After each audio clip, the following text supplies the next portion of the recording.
thanks so much, everyone, and for joining. And I'm just so excited about the enthusiasm of this area that is so near and dear to my heart. So it like warms my heart so much to see all of our patients out there who are interested in this topic. I mean, hundreds of you out there that are literally signed up and joining us from all over the world. I saw San Miguel de Allende and Ireland somewhere, and of course all over California. And I think a couple of your former students maybe also on here, Richard. So excited.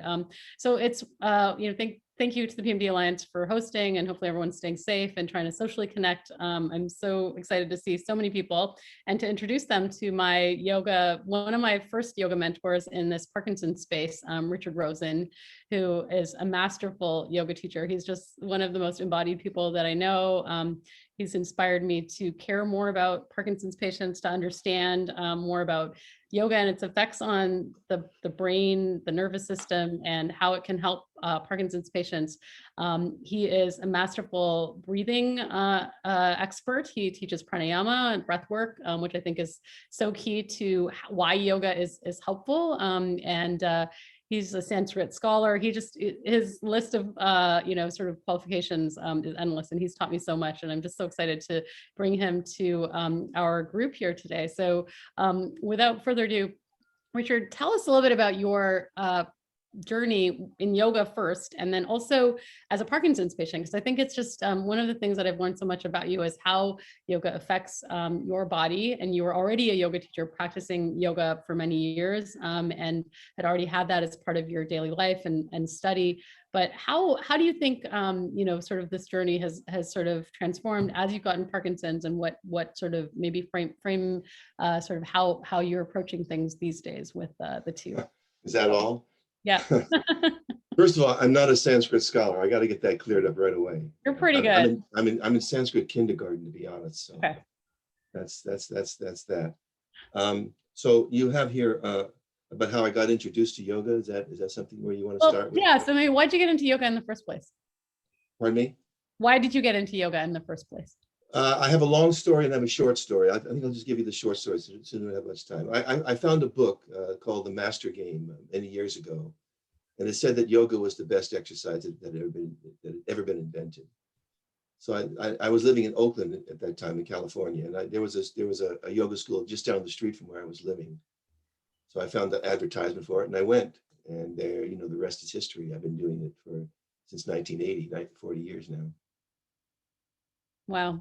And then tell us a little bit about your Parkinson's journey. When did you get diagnosed, and how? I was diagnosed with Parkinson's. I actually called the doctor to make sure I had the right year. It was 2004. So it's been, 17 years, I guess. And I've been following the same doctor around Northern California for the last 17 years. He's a really nice guy, so I didn't want to give him up.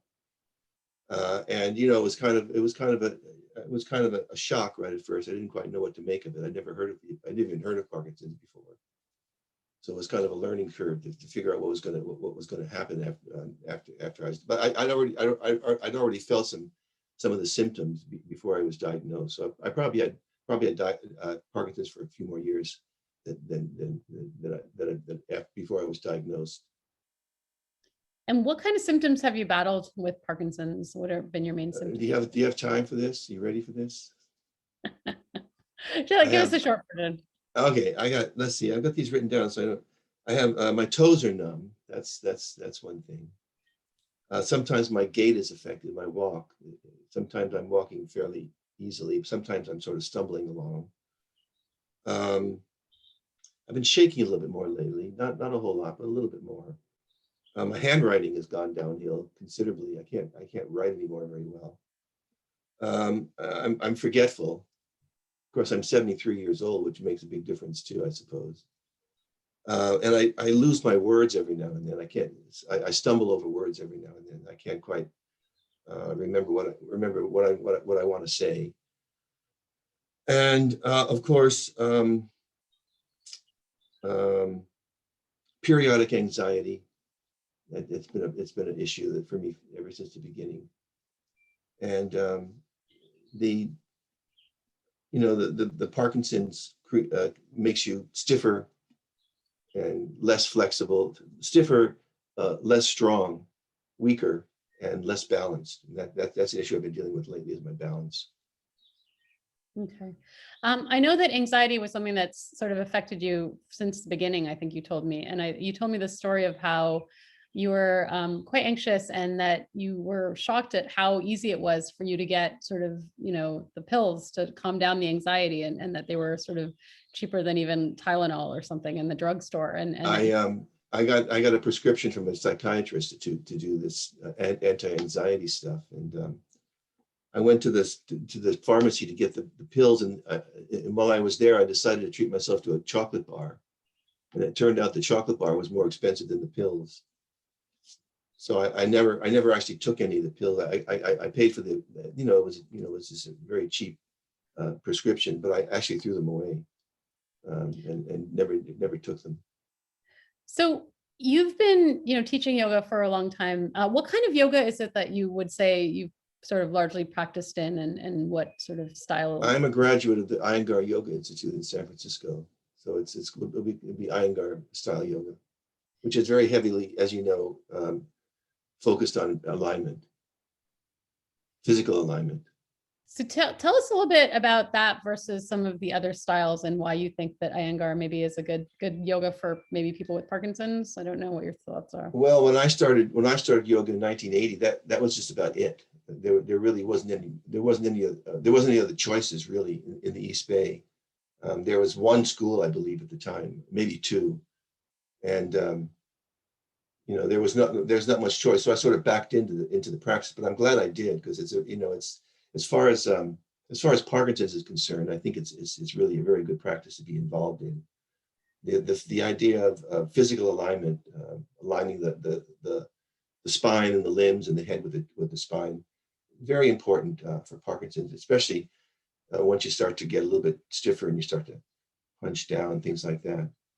So I think Iyengar yoga is a really good style of yoga for people with Parkinson's, because you got to find the right class, because our Iyengar teachers can be rather, as you know, rather vigorous at times. You hold poses for a really long time in an Iyengar class.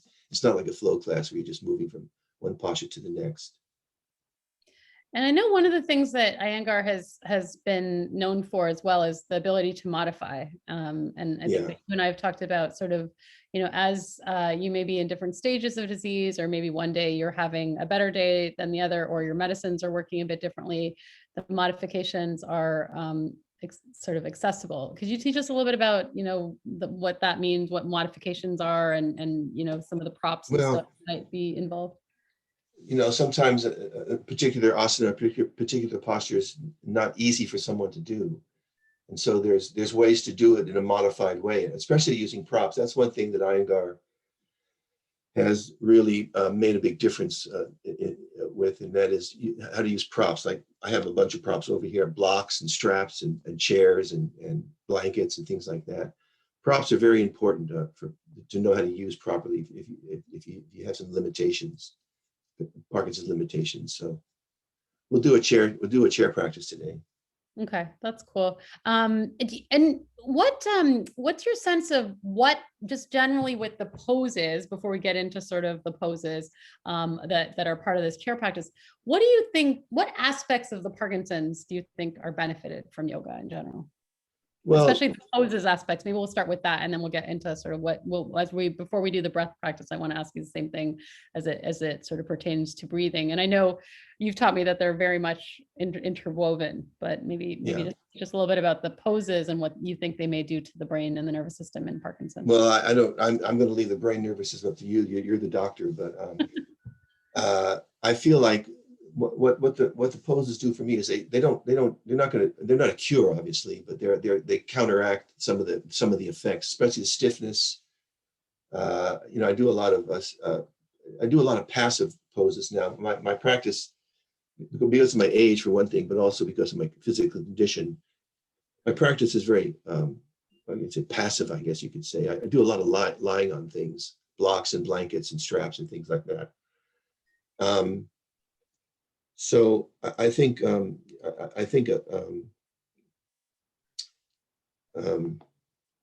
there's certain poses that are particularly useful for people with Parkinson's. One of them would be a passive reclining position over some kind of a support. I think, I don't know about everybody else that's out there, but I know that for myself, I'm tending to round forward quite a bit. And I do a lot of writing myself, so I'm at a computer a lot, so that exacerbates the situation. So one thing I do a lot of myself is I lie over a brick, a yoga brick, to open the chest. I think that's really important. And then I do a lot of reclining leg stretches, groins and hamstrings, things like that. And I think that's very helpful. And maybe we can give some resources. We can link them with this talk, since we can't show obviously. We're going to focus today on a seated exercise, so that everyone can participate.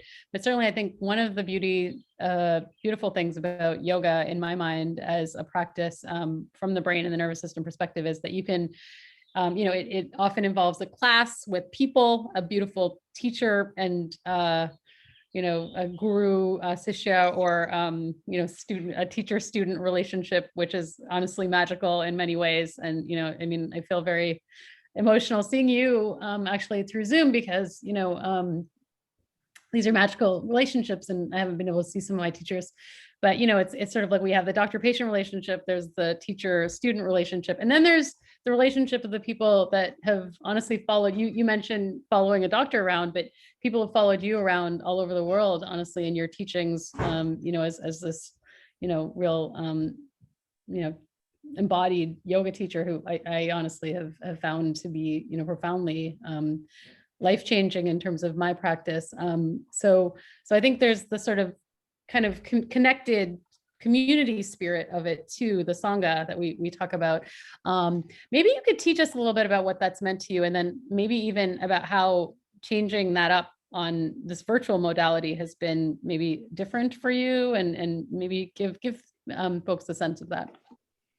Well, of course, it's very nice to have a regular group. I mean, my group tends to be older, and we get together in our classes, and there's a lot of chatting before the class. I think my students really enjoy that, and I like to join in too. I think it's very important to be available for your student, and I try to do that as much as I can. Changing to Zoom has been,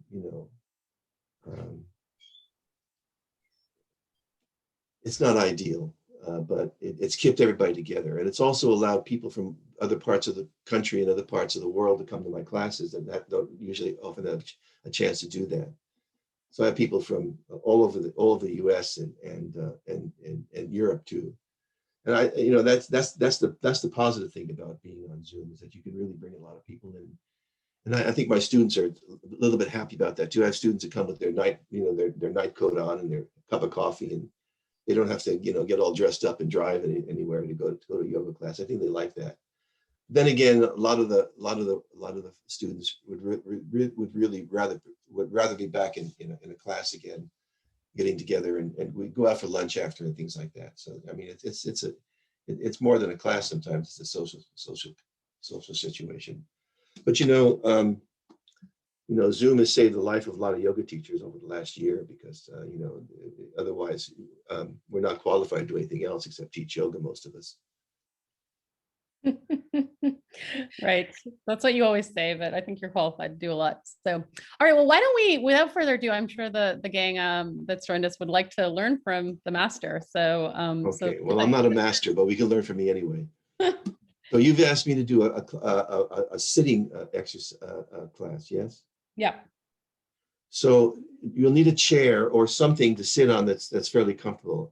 Nothing that rolls around the floor. If you want to participate, you don't really have to if you don't care to. But I'm going to move this out of the way. I have a chair behind me, and I'll sit on that.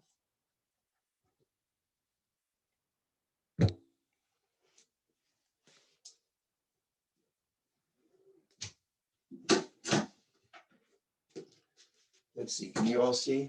Yep. Perfect. Good? Yep. You all see? Good. And my cheat sheet here, so I don't forget. Everybody ready? Got your chairs ready?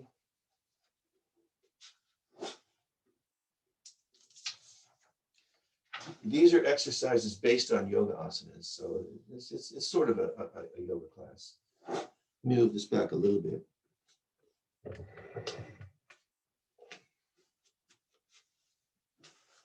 Everybody ready? Ready to go? Yep. Yes. Everybody ready? Okay, you ready? Take your right shoulder and squeeze it up into your right ear like this. Squeeze it.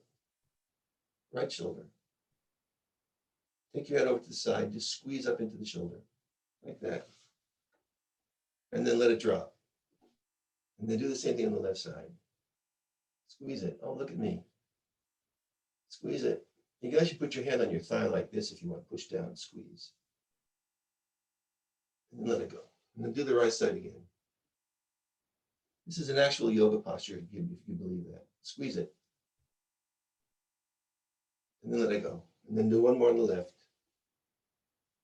Squeeze. Don't forget to breathe. And let it go and drop down. Oh, good. And then take both shoulders up. Do this. And the turtleneck. Squeeze it up. Squeeze it. And then let it drop. Don't pull it down, just drop it. Like that. Do that again. Squeeze it. And push on the thighs if you want to. Yeah? And then let it drop. And then take your head and tilt it to the left, like this. And stretch along the right side of the neck here. Don't force it, just take it over gently. You can hold your head in your hand if it's too much, like this. And then come up, and then do the other side. Again, you want to feel along the side of the neck. Let the left shoulder drop. That's right, and then come up, and let's do one more side. Yeah. Very good. And then inhale, come up, and then the exhale, go to the side. That's nice. And then inhale, come up. Now take your head back, but be very careful with this one. Just take it back a little bit. Just see if you feel a stretch in the throat here, a little bit. So make sure you don't jam the back of your head down the back of your neck. Keep a little room in the back of your neck. Lift the chest right here. And stretch out the throat. This is a muscle called the platysma. You stretch this out, it feels good. Then inhale, come up, and then take your chin down to your sternum, but don't force it. Don't force it down. Just bring it down. The back of your neck stretch. That's right. Don't force your chin to the sternum, though. Just keep your head. Just bring it down gently.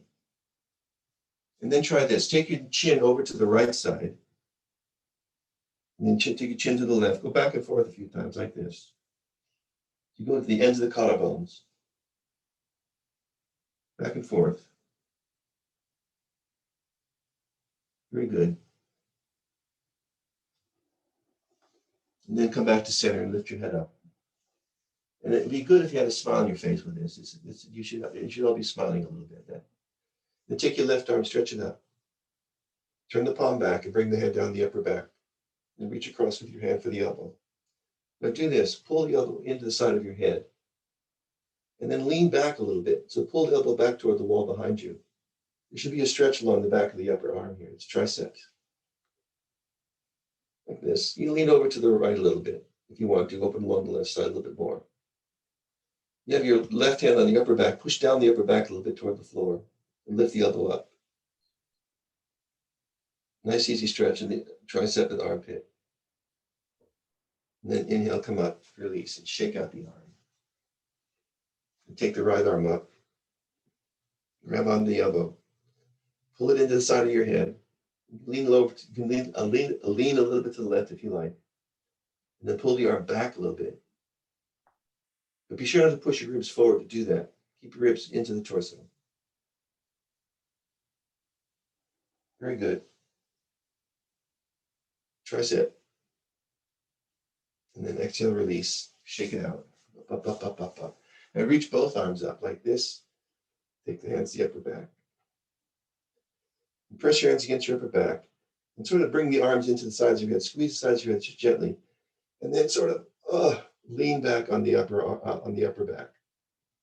Again, be sure you don't push the ribs forward. Keep the front ribs into the torso a bit. Lift through the elbows. Stretch along the sides of the torso. Very good. And then exhale and release and Shake it out, shake it out, shake it out, shake it out. Now, take the arms out to the sides like this.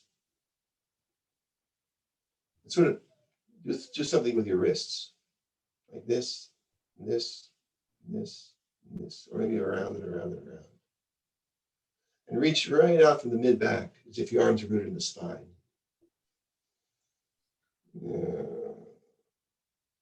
And then exhale and release. Take your right arm and stretch it up toward the ceiling with inhalation. Sort of lean over. And stretch along the right side again. And reach up, strong from the lower back. If your shoulder's hiked up into your ear like this, try to bring the shoulder down a little bit away from the ear so the shoulder stays soft. Lean over. There you go. And then with a smooth inhalation, come up. And then do the other side. Inhale, come up. Be sure to work with the breath. And open up along the whole side of the torso. Spread your palm open, like this. Reach. Very good. And then inhale on the exhalation, release. Take the arms out to the sides. And do this. Go up and down. And up and down. And one more. Ready? Up and stretch up. Now you can keep your hands apart if you want. You can bring your palms together if you'd rather. And lift up to the little finger sides of the hands toward the ceiling. Stretch up and lean back a little bit. You can take your head back to look at your thumbs, if you care to. Don't forget to breathe.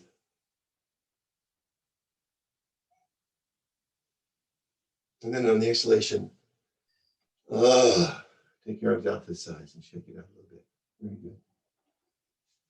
Now take an exhalation. Bring your thighs parallel to each other, like this. And bring your, let's do the left hand to the outside of the right leg first, like this. Do a twist.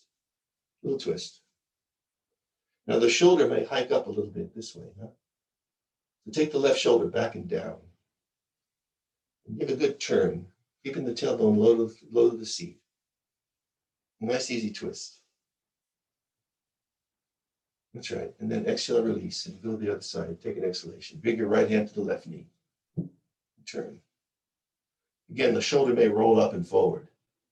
Take the right shoulder back and down a little bit. Scapula firm to the back. Give a nice twist. Breathing. Very good. And then with an exhalation, release that twist. Now get your hands around behind your back. Can you clasp your hands behind your back like this? And sort of lean back. Lift the chest straight up. Take the head back a little bit. And again, don't jam your head, back of your head onto the back of your neck. There should be a little stretch across the upper chest between the collarbones. There you go. Very good. And then inhale and lift up and release and shake out. And then take yourself a twist one more time. Take your left hand to the right thigh. Little twist. And then release and come back the other side. Right hand to left knee. Very good. And then exhale, release, come back to center. Very nice. Now take your hands under your right thigh like this. And do this. Make a big circle with the knee. You may feel the head of the femur bone turning in the hip socket like this, around and around. Go one direction for a while. This is counterclockwise the way I'm doing it. And then go the other way.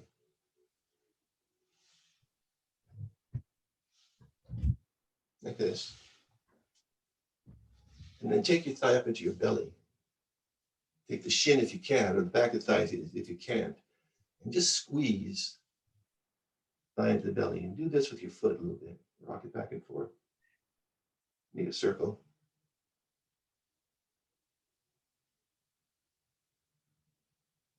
Very good.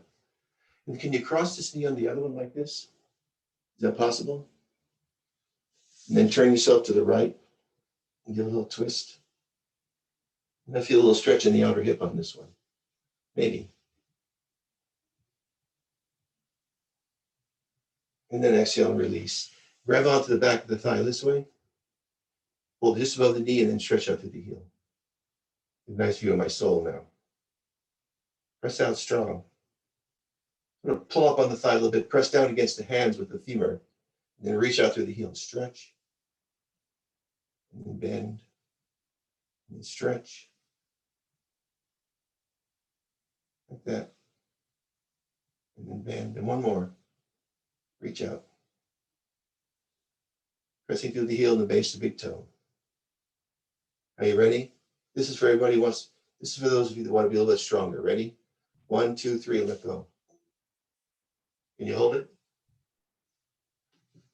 Yeah? And release and come down. Take a few breaths. And then give on the other leg. And again, do that little turning thing. The femur head is turning deep in hip socket. Around and around. This is clockwise right now. And then go the other direction. Round and around. Good. And then bring the thigh to the belly. And squeeze it. And do that thing with the foot again. Rock it a bit from side to side. Squeeze it hard. That's right. And then bring your hand underneath the thigh. And stretch it out. Again, press through the heel and the base of the big toe. Sort of pull up on the thigh, but press down the thigh against the hands at the same time. And lift the chest up strong. And then bend it. And then reach out again. Inhale, hold. Very strong. And then release. And one more time, stretch out. Ready? 1, 2, 3. Let go. Hold it. Very nicely done. And with an exhalation, release off to the side. Now take an exhalation. And take your right leg out to the side like this. Bring your elbow to the inner thigh here and do a little twist. Good. Push the elbow into the inner thigh. Draw the right side of the torso out a little bit more. A little stretch for your inner groin. Push back. Very good. And then exhale, release. Come to center.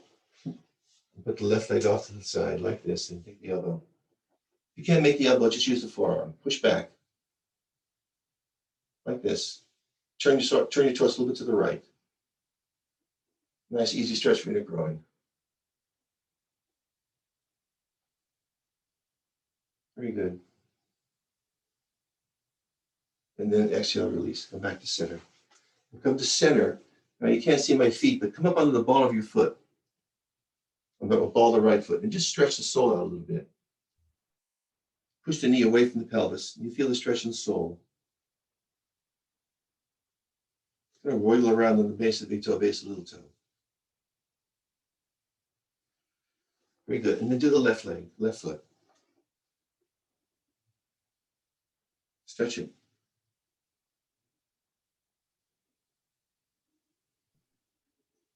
Very good.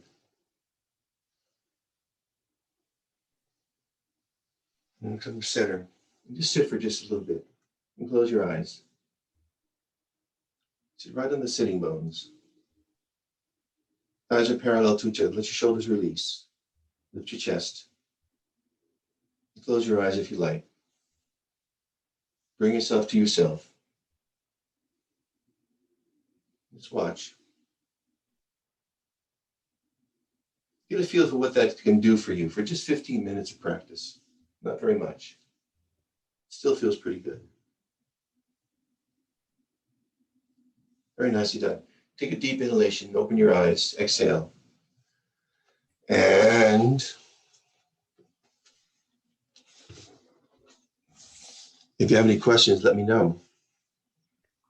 That was amazing.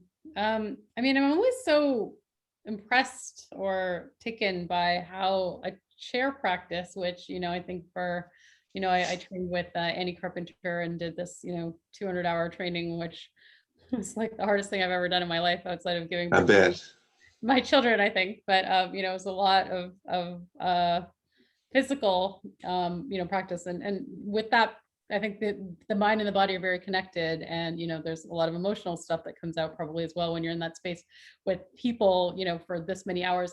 But I still think that these chair practices are so powerful, honestly. Even if Yeah. you can't, if you can do, you have great balance and you can do, handstands and headstands, there's something about being fixed in a chair with your your sort of sitting bones that makes, I think, then the upper body movements that much more sort of I don't know if it's complex. What would you say would be sort of the benefits of a chair practice, Richard? Well, the irony is that sitting in a chair all day long makes your hamstrings tighter and your groins as well. So the chair can be your friend too if you use it properly. The chair allows you to hold the poses longer, to hold the positions longer. And there's many. I mean, what I showed just now on sitting on a chair, there's so much more things you can do with a chair in a yoga practice. So it's really a handy tool to have around to work with. So I think, my understanding of yoga is that it has, the asanas, right? So the poses, and then there's the pranayama, the breathing, and then there's sort of the meditative aspect. And you teach so effortlessly. For me is, trying to teach, and it's so like I always trip up in my head, like where's the in breath, where's the out breath, what am I doing? But I think it's just sort of, I mean, the way you teach it, it's almost like a natural extension of human movement and what your body wants to do and what your breath should do, which is so amazing to watch you and other gifted teachers teach. So teach us a little bit about, those sort of aspects. I mean, I don't know if I'm missing any other aspects of, yoga, but that's sort of how I like to think about it, at least when I'm trying to understand it as benefiting Parkinson's. Is there anything I've missed in the sort of the Well, the most, I think for practice, for your practice, I think the most important thing to get out of a practice, besides the stretching and the strengthening and the balance, is your self-awareness. That to me is the really most important thing, because you can, with practice, I have to say that I have to tell everybody that yoga is not a quick fix. I'm sure you know that. It takes a while to get the benefits, the full benefits of the practice. So it needs some time, it needs some patience, it needs some perseverance before you can really start to benefit from it fully, wholly. But it's worth it. I can almost guarantee you that. What was the question again? So we were just talking about the sort of, so you said, so I guess the self-awareness, would that fit in the meditation, or would that fit in? Absolutely. No, well, the self-awareness comes from everything, really. Okay. From the physical practice, from the breathing, and from meditation. I think that's the most important thing. When I'm walking down the street, for example, and my gait is not, I'm doing the shuffle that you know about.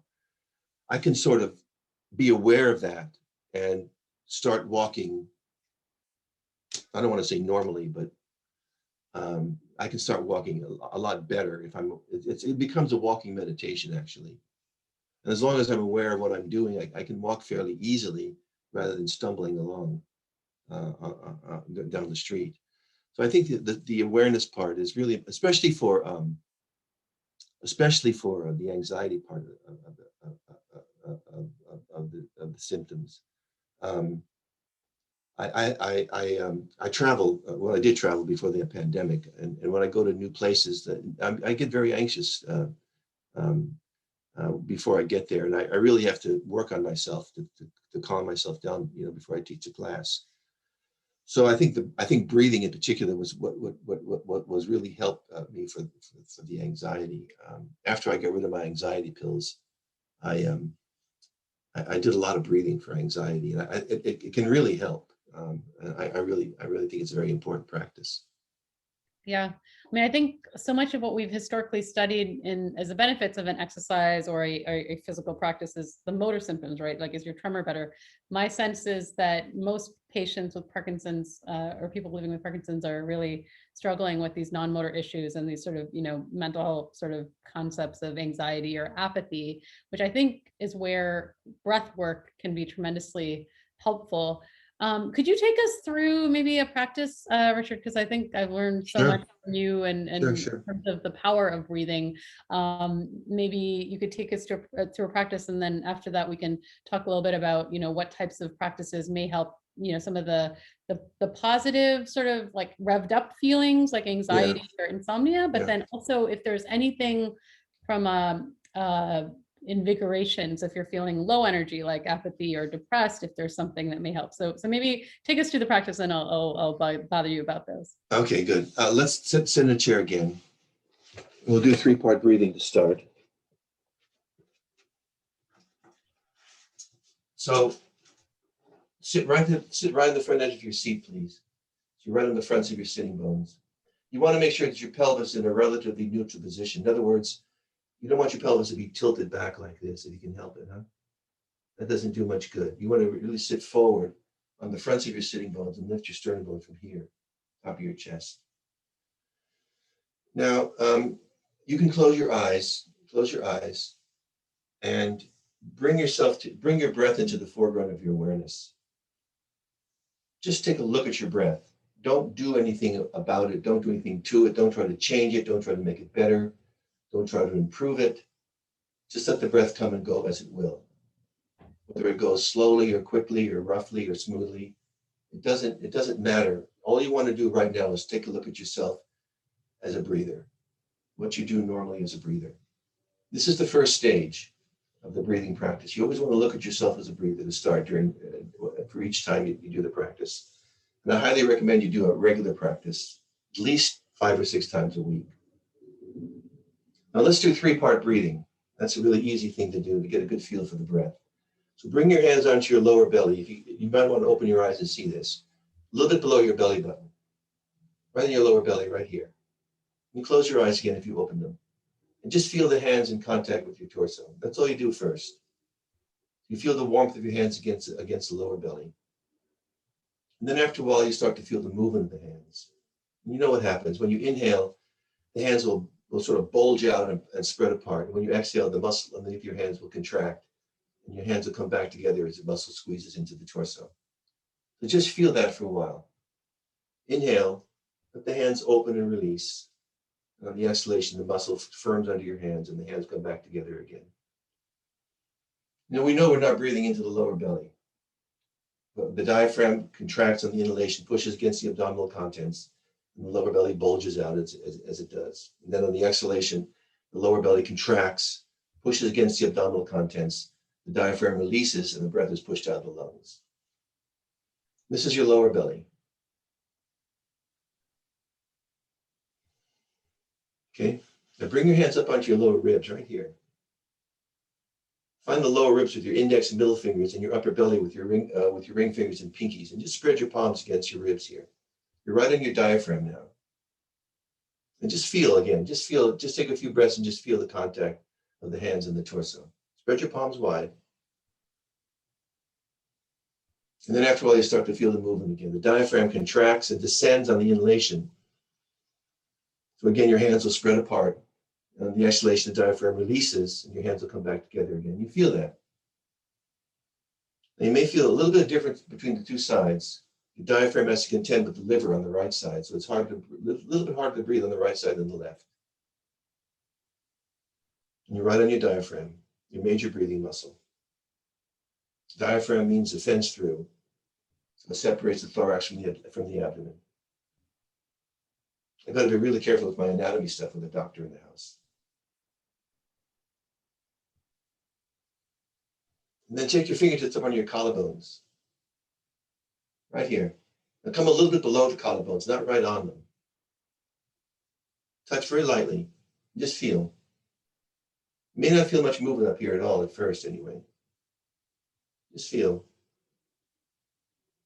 Now what you can do to help yourself here is when you inhale, come under your collarbones and then push up a little bit on the collarbones.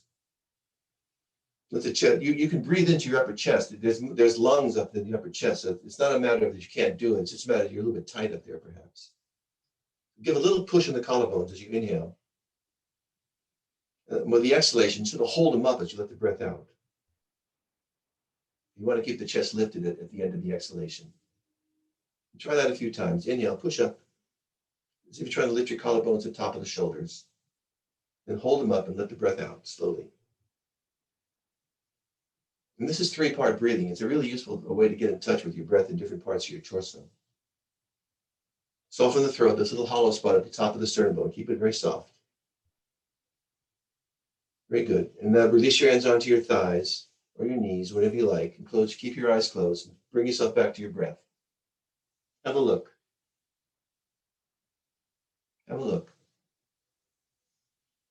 You can feel the breath now in the three sections of your torso. Lower belly, lower ribs, upper ribs. Eyes are closed.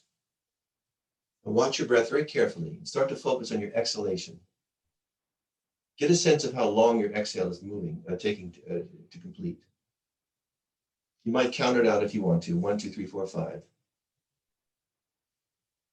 And then with the next exhalation, start to lengthen out the exhalation just a little bit more. In other words, if you're exhaling normally for about 5 counts, try 6 or 7 or even 8. So you receive the inhalation. Don't change the in-breath at all. Let it come to you. And do a very long, slow exhalation, as long as you like. And then at the end of each exhalation, pause. Just wait. Wait as long as you like. At first, you'll feel very calm. And then you start to feel the next inhale start to build up inside yourself. When you start to feel that, let it happen just a little bit longer. And at some point, it'll feel ready, and you let it in. So there's a minimum amount of effort involved in taking the inhalation. Throat stays soft, tongue relaxed. Receive the inhale. Slow exhalation, as long as you like. And then pause. Stop and wait. Feel it. The breath starts to grow inside yourself. At some point, you'll know it's ready, and you let it in. This is a very good exercise for calming yourself down. Very nice. Now take an inhalation. On the exhale, release the breath and go back to everyday breathing for a few breaths. And have a look again at yourself. You always want to go back and check yourself out after you've done an exercise. Make sure that what you're doing is beneficial. Now let's do a little bit of what's called samavriti pranayama, okay? Equal ratio breathing. Let's try this. You ready? Take an exhalation. And on your next inhale, start to count. 1, 2, 3, 4, 5. Stop. Exhale. 1, 2, 3, 4, 5. And then pause and wait. Pause and wait. This is called equal ratio breathing. Inhaling for 5 and exhaling for 5. And then we're pausing and waiting for as long as you like. Now, if 5 is too much, go down to 4 if that suits you better. But find the number that suits you. Inhale for that count, exhale for the same count, and pause. And just wait. Keep your nostrils soft so you're not pulling on the breath when you inhale. Again, keep the throat soft. That little hollow spot at the top of the sternum bone releases on the inhalation. Shoulders stay down away from the ears. Inhale 5, exhale 5, pause and wait. Very simple. Now you may find it a little bit difficult to stay with the breath if you're not used to doing this. So you have to sort of be very persistent and come back to the breath every time you feel you lose your thread. It gets easier as you go along. Stay with the breath. Inhale 5, exhale 5, and pause. A little bit more. So you want to do your breathing practice for maybe 15, 20 minutes a day if you have the time.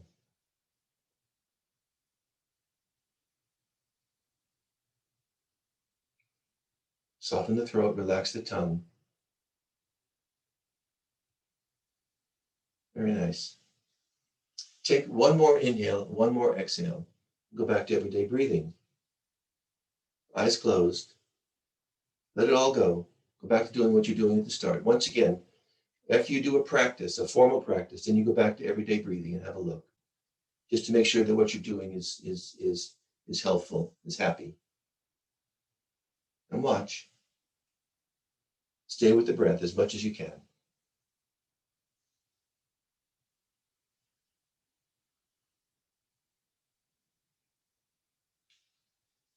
Very good.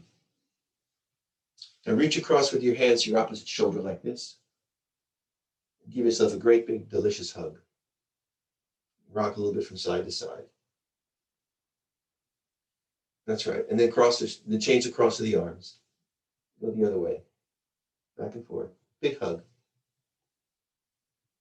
Big hug. And then release. And we're done.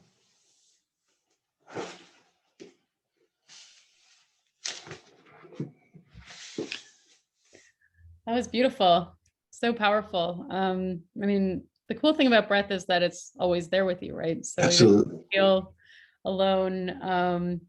This is the main, I'm glad you brought that up. This is the main thing about a breathing practice. And that is you do a formal practice during the day at some point, and you begin to become accustomed to watching your breath.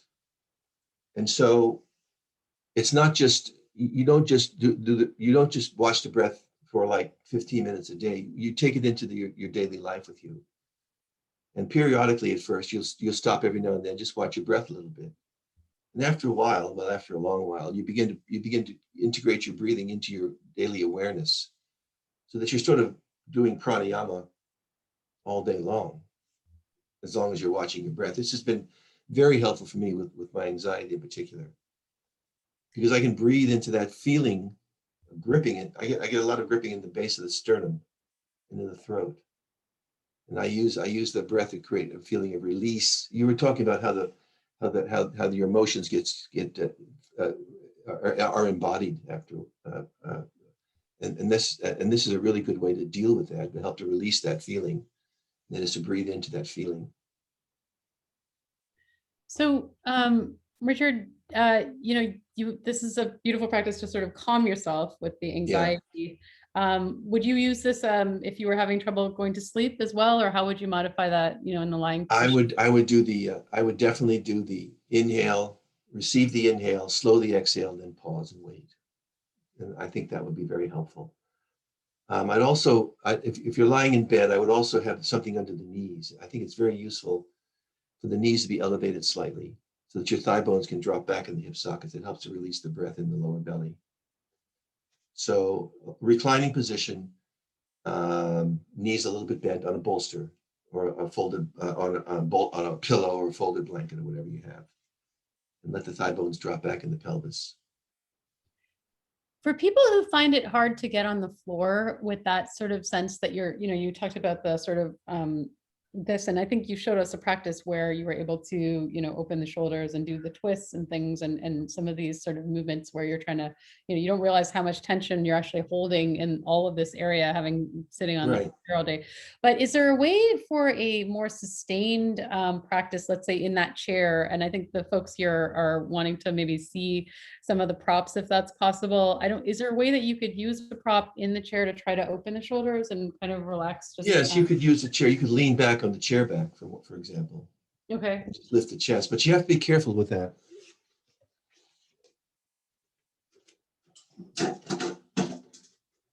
I would put the chair near a wall like this and lean back so the head can come to the wall like this. I wouldn't let the head drop all the way back. You know what? Actually, what you want to do is put a blanket over the chair back. That makes it happier. And lean back and just let the head rest on the wall. Now, in this position here, you got to be careful not to push the ribs up like this. That hardens the lower back. Keep the front ribs down into the torso. And always be sure to lift the top of the sternum bone this way. You can let your hands rest on your thighs. Then you want to direct your breathing into the back of your sternum bone here. Right here. But remember this little hollow spot here at the top of the throat. It's called the jugular notch, I believe. You want to soften this little hollow spot on the inhalation so you don't harden the throat. But be sure to use a wall behind your head. Don't let your head just hang back. I think it's probably a good idea to have some support for the back of your head. Yeah. Yeah. There's a question here about balance and how yoga may help balance. And even if you have freezing of gait, I don't know if you experience that as a symptom, Richard, but I know we had talked about, we've created a yoga program that we're hoping to pilot still to teach yoga teachers how to work with our Parkinson's patients. But one of the thoughts was about balance. So can you maybe teach us a little bit about balance and how that might be affected with yoga? Well, I need a wall now to balance. I used to balance pretty well, actually, years ago. In Half Moon and Virabhadrasana 3, those poses. Right now, I need a wall. And what I do is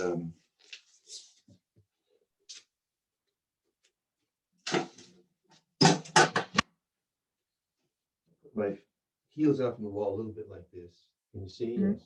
Yes. Yep. Bring the foot up.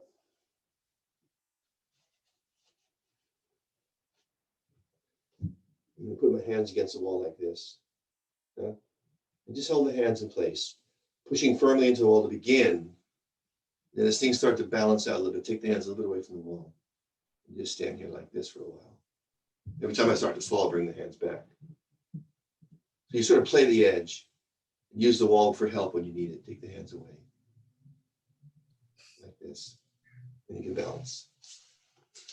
So the wall is very helpful. Or you can use a chair. Stand by the chair. Do sort of the same thing. Using the chair for help.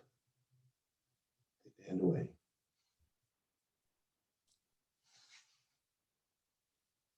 Okay. Yeah, I love the modifications. And you had talked about the yoga brick. Could you just show that to the group here? Sorry, the what? The yoga block or the brick that you were saying, the yoga block? Yoga block. Yeah. Sure. You actually need two things. You need a block and you need something to support your head on. Let me see if I can get this down on the floor.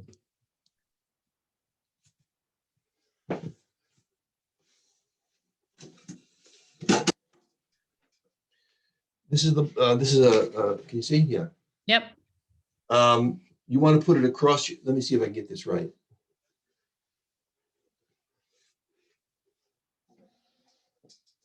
You want to start a little bit below where you want to end up. In other words, you want to scrub over the block. That's an Iyengar word. You sort of push yourself over the block. So the block pulls down your shoulder blades. And then you want the second block, or a thickly folded blanket for the back of your head, like this. And you can keep your knees bent. Can you see that? Yeah. Or you stretch your legs. Yep. And this is a really, there's other things you could use besides a block. That's an old way to do it. I bought this thing for myself here. And it's one of these little baby back benders. And you put this on the floor and you sort of lie back on it. This is nice. You see? Yeah. That works. But you see, you still need something for the back of your head. Yep. So you want to be sure that the base of your skull doesn't get squeezed down in the back of your neck. That's not a healthy thing to do. So this works really well. It's a piece of plastic. It's like $20 or something like that. It's got little bumps in it. So it's like a massage thing. Massage. That looks amazing. I need to get one of those. Yeah. So I think, we have 4 minutes left. So just sort of to summarize, I think we talked about the poses and helping with stiffness and slowness and sort of the alignment of the poses being important. Exactly. In Iyengar, and the props that you can modify the poses. And you showed us with the chair how to modify things and, using, some of this to even help with balance and sort of trying things, modifying them. If you're really good at something, maybe close your eyes. If you're not so good, hold on to something. If you're really not feeling so stable, go against the wall or stay in the chair. But I think you showed us that. The breath work, I think you showed us, is magical for, being aware of the breath, but also then tapping into the breath and modifying it with these counts. And especially if you can prolong the exhales and then wait at the bottom of the exhale before you take an inhale, that's going to probably calm down your the nervous system a little bit and emphasize that parasympathetic nervous system, which gets screwed up in all of us, but in Parkinson's patients and anxiety.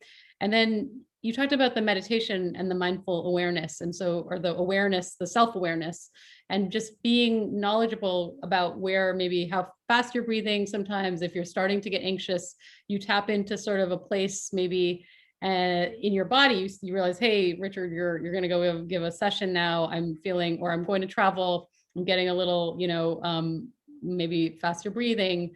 And that's when you then maybe drizzle in some of these breathing practices to kind of Yeah. yourself. Is that sort of Yeah, I gotta be very careful about when you do breathing practice. You've got to be very conscious of your reactions to the breathing practice, because sometimes it doesn't work out as well as you might hope. And Yeah. if you start to feel any kind of discomfort, any kind of irritation, frustration, or any increase in anxiety, then you've got to stop immediately. I mean, you can push yourself through asanas at times for some things, but for breathing, you got to be much more careful than that. And so there's no struggle with your breathing. Once you start to struggle, then you have to stop and just completely let it go for the day. Now that happens every now and then, but if it keeps happening over and over again, then you have to find a teacher to help you figure out what you're doing wrong. Yeah. I mean, I think if you have not good guidance, and sometimes you have to do it literally with somebody giving you feedback. I've witnessed people doing hyperventilation and trying to slow down their breath, and then they get more anxious. So I think it's so important to be with somebody who knows what they're doing and listen to your body. And I love how you were saying, every time you taught us like a short 2-minute segment or whatever, you'd be like, okay, now check in what's happened. And it's so powerful, like how, just these small practices can make a difference. Richard, I'm going to give you the last minute or two just to give our group here maybe a vote of sort of a quote or two from you about inspiring them, and also maybe getting people who may not be interested in yoga to give it a try, maybe sort of where to start. Well, you have to find a teacher that you can resonate with, that's for sure. I don't know, you have to find a teacher that understands your situation and can really can help you work with that. Sometimes, well, it's very important to find the right teacher and stay with that teacher once you've found him or her, because they can really help you if they know what they're doing. I think it's really important to do a breathing practice every day. I do one every morning when I get up. Usually every morning when I get up, and sometimes I'll do 2 practices in a day. And I usually spend about 20 minutes to a half an hour in the morning, depending on what the day is like, doing the practice. And it just makes a big difference during the day to do that practice right on. It sort of gets me centered in myself and gets me ready to go out and face the cold, cruel world. You know what I mean? Yeah. Yep. I do know. So I think the one thing that I'd like everybody to really think about after this session is that think about doing a breathing practice. I mean, if it doesn't work out for you, it doesn't work out. That's fine. The yogis say you have to be ripe in order to do a practice. And if you're not quite ripe yet, don't worry about it. But I think it's a really important thing to think about and to get into your life. But probably the best thing to be able to do is to lie down to do it rather than sitting up. But if you can't lie down easily, then sitting up is a second best choice. But breathing is a very important part of the practice. Very, very, very much ignored in modern yoga practice. I agree 100%. And you've taught me that, and it's stuck with me for sure in my daily life. And I think that setting the tone in the morning is so important for the rest of the day. And then sometimes checking in at the end of the day, Checking in, sort of figure out how the day went, and what sort of your headspace is, where your body is very helpful too. This hour flew by, Richard. Always such a pleasure to see you, and namaste. I so miss you. Namaste to everybody out there. Thank you all for coming. Really nice to see you. Likewise, thank you. And so I'll hand it back to you. Awesome. Thank you so much, Richard. This was awesome. I'm very relaxed now for the rest of my workday. I would love it if everybody would give Richard and Dr. Subramanian the wave of gratitude for this lovely hour. This has been amazing. I really appreciate your time and your practice today. Thank you so much. Thank you, everybody, for joining us. We'll see you again very soon. And Thank namaste. You. Namaste.